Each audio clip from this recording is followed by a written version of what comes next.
the first decisive battle of Islam. And it is a battle that all of us are familiar with.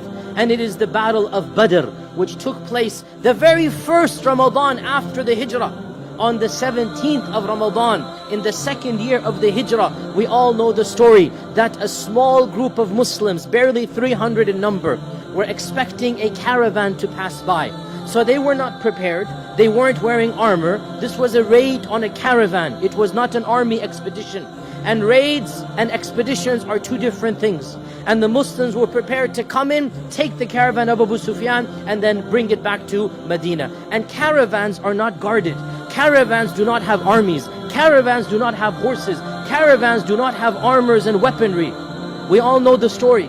Abu Sufyan heard what happened. He changed his route. He sent for an army from Mecca. So 1,000 soldiers from the Quraysh marched forward. 1,000 armed men with hundreds of camels, hundreds of horses, with military equipment, hundreds of suits of armor. And the Muslims were now wondering what to do. Should we proceed? Should we go back? And the Prophet ﷺ gave that passionate speech that we all know, and the Sahaba were all riled up. And Sa'd ibn Mu'adh said, Ya Rasulullah, go forth, for by Allah, even if you take us into the ocean, we will go behind you. And this battle of Badr, the decisive victory that Allah calls Yawm al-Furqan, the day that truth won over falsehood, it took place on the 17th of Ramadan. On this day, the icons of kufr, every single major icon of kufr was either killed or died right after the battle of Badr. And the Muslims barely had a scrape. Barely 2 or 3 people died, and the Quraysh had 73 prisoners of war taken to Medina.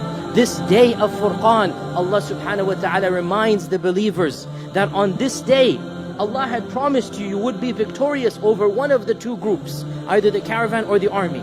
And you wanted the caravan because that was easier for you. But Allah subhanahu wa ta'ala had wanted something greater than that, so that the truth can be manifest over falsehood. This day of Ramadan, 17th of Ramadan, was the first victory for the Muslims, and not coincidentally, it occurred in the middle of the month.